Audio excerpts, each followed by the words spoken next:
I'd like to introduce our second Fireside Chat of the day, which is about how to focus on the people experience as a catalyst for change. We're honored to have here as a speaker Andrew Davis. He is Executive Vice President and Global Chief People Officer for Sony Music Entertainment.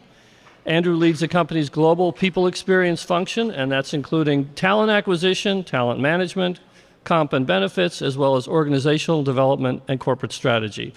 Andrew champions a culture of belonging, excellence, growth, and innovation across Sony Music's global operations in more than 60 countries.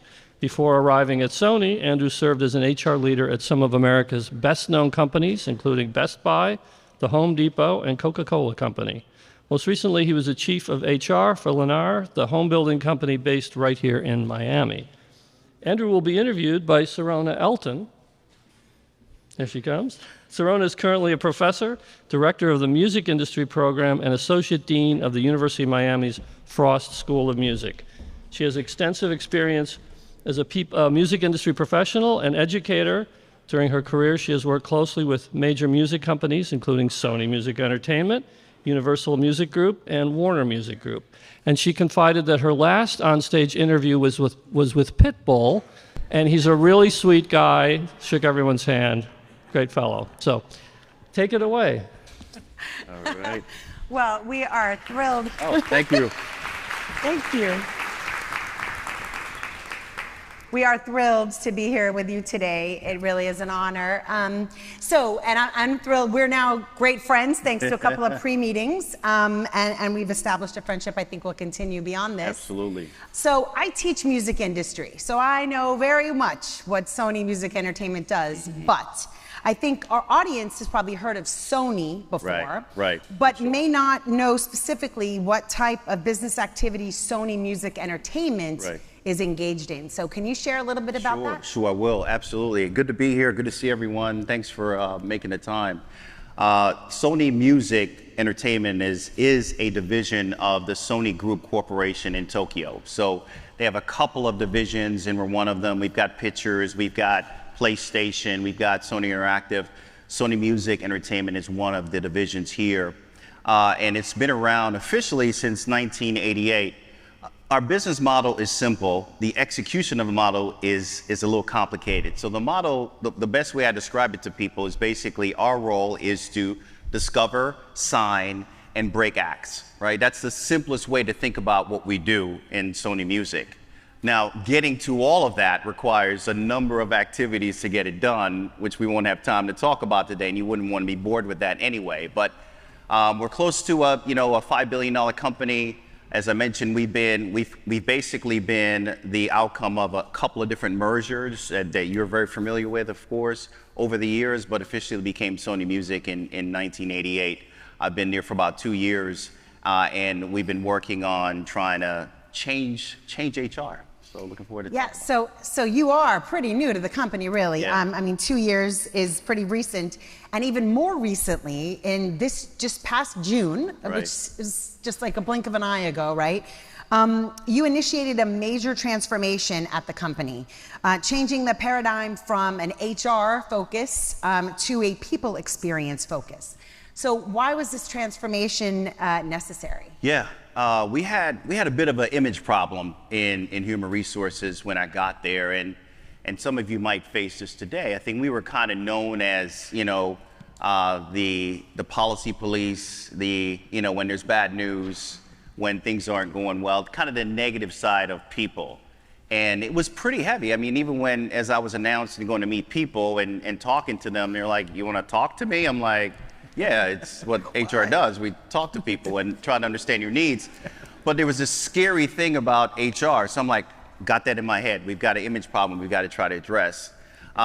Second, I've always struggled a bit with the term human resources. Even when I first got into HR some 20 plus years ago. Look, it's definitely a better graduation from personnel, right? When we were called personnel back in the day, HR is definitely much more a sophisticated name. But when you think about it, if you break it down for a minute, human resources, right?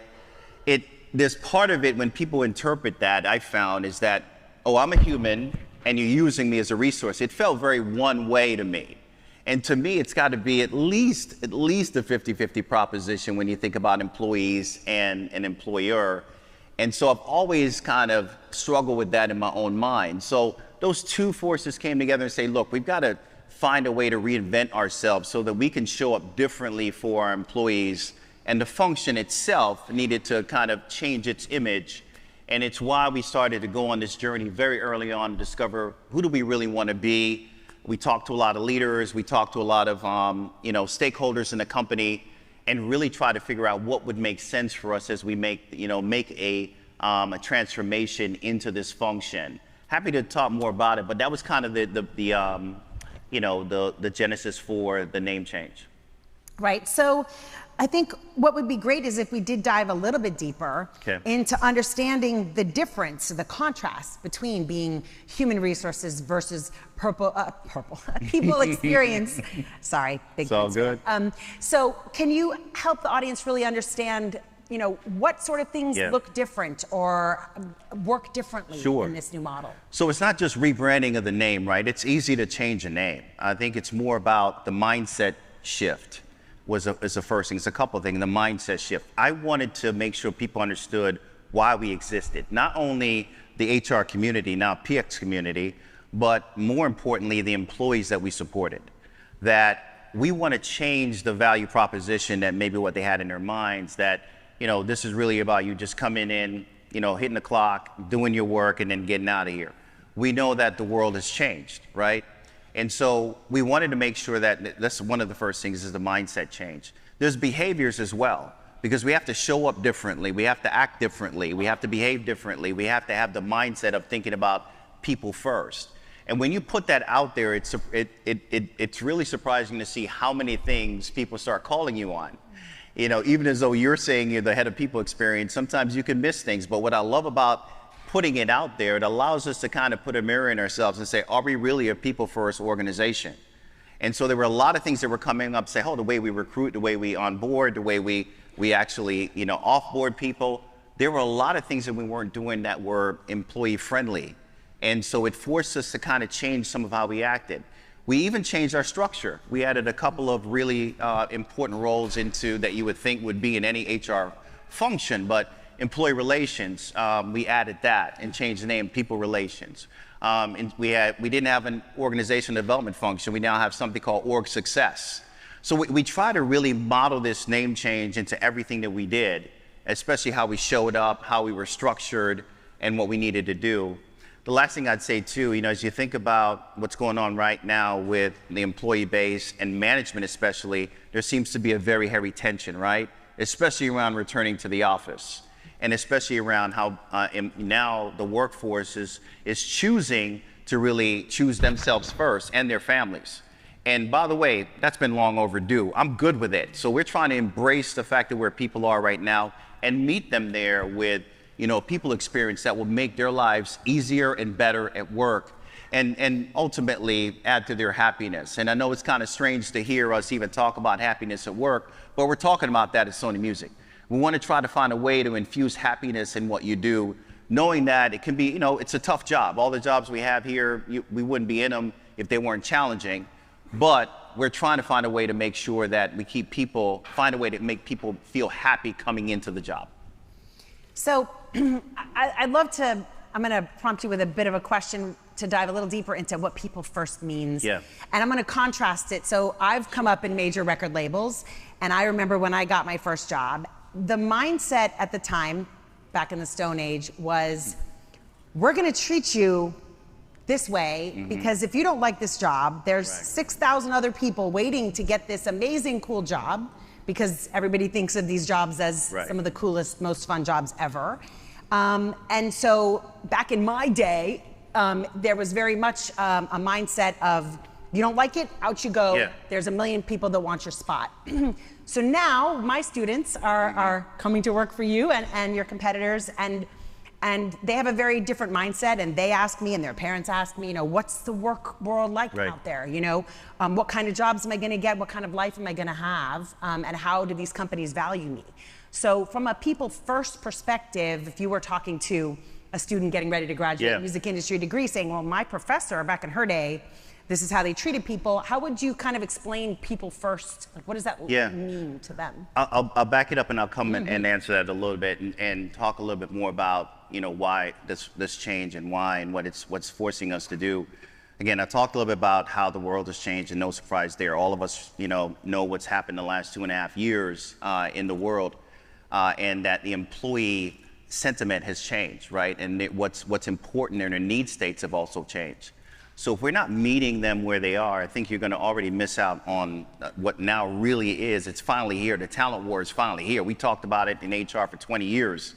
Finally now it's real. Because I know a number of you, maybe you might be in a unique business that's not feeling it, but you're feeling that great resignation. You're feeling some of the interesting things talking about, quietly quitting and quietly firing and all these different nomenclatures that are coming up around what's happening to the workforce.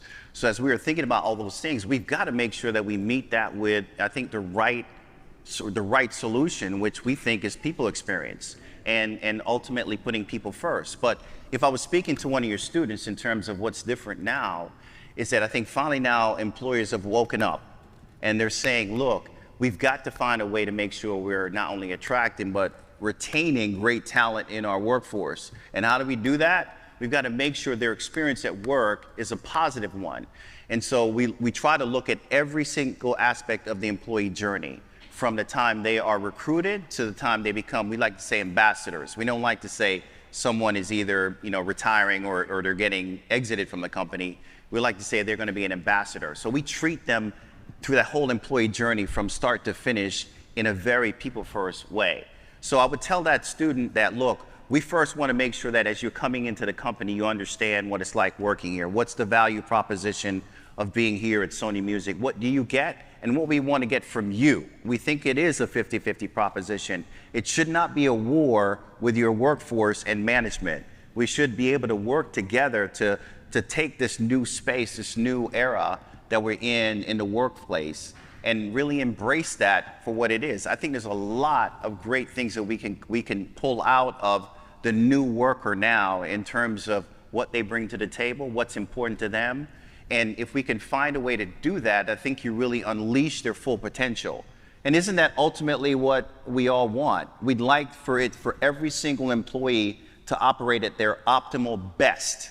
And so we really try to look at the science and the art of how we take people experience all the way through. So I would encourage that employee to say, that prospective candidate to say, we think about it from the time you start to when we onboard you, to when you develop, to when you grow your career, to when you're moving into different roles. And then if your journey is not a forever one with us, we also want you to go out and be an ambassador to talk about how great it is to work here. So that's how I would kind of explain that to a future candidate for us.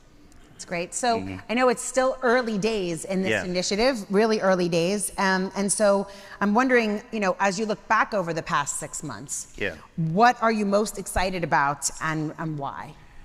Yeah, I'd probably say that the work that we've done, early work that we've done around our Hybrid Flex program that we've instituted, March of this year. And I know probably a lot of you have either stood up some version of hybrid work for your respective organizations.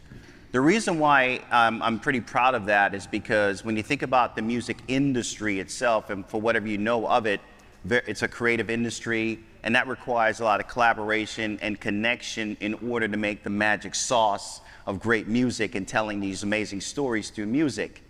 How do you do that from afar? Well, we learned to do it, right? We didn't have, we weren't able to meet for almost 2 years when we had artists who would meet regularly in the studios and create this great music. And we had, composers and writers and other creatives that would come together and do it. We found a way to do it virtually.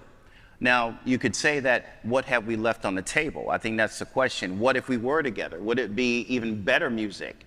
Would we have more acts, and would we have more top artists in how we measure ourselves out there?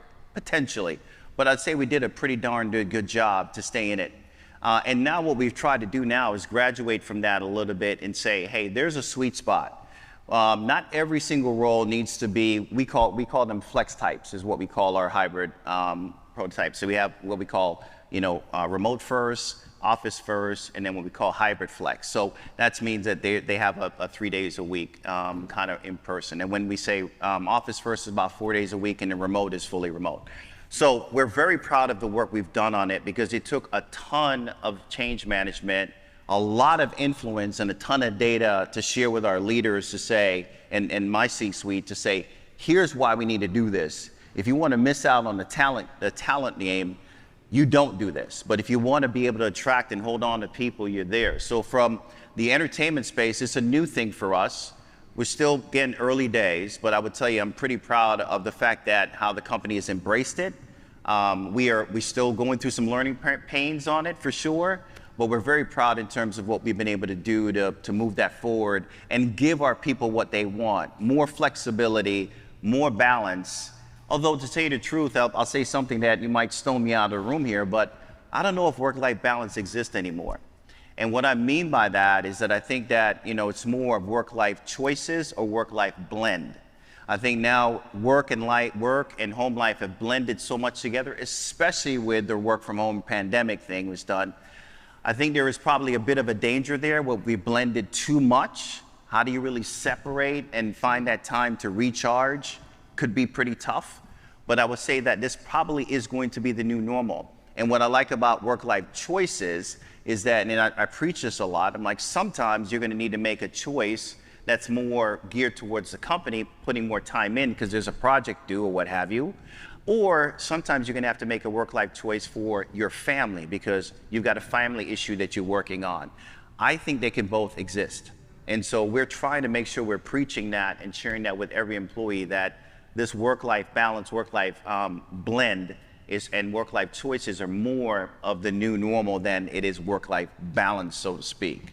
So those are the things that come to mind when I speak to that. Got it. Yeah, I mean, it's every industry has their own unique set of traits they have to deal with. And it's interesting, at a school of music and pivoting because of the pandemic, we had to tackle some of the same creative questions that say some activities have to be in person, and other activities lend themselves very well to moving to a virtual, format, and it isn't one size fits all. And so certainly, Sony, within the whole world, you have some folks who do heavily creative jobs, but you also have people that do royalty accounting and software coding, and in a music company, it's like the whole business in one company, like every kind of division you can imagine. And absolutely. And so certainly one size is not going to fit all of them because the tasks are very, very different. Right, and it shouldn't. It really shouldn't. I think that's one of the things too, that when you take a step forward, like rebranding yourself to people experience, as I mentioned,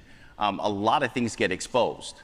But I'm good with that. I'm like, oh my God, we weren't really, were we really ready for this? I would say we weren't, because we didn't know what we didn't know. We thought we did, but when you actually flip the switch, and now we're saying we're people experience, it's amazing to see, your CEO and come up and says, is that people experience, Andrew? I'm like, wait, hold on a second, man. I had to influence you, now you're putting that in my face. We have a lot of fun with it.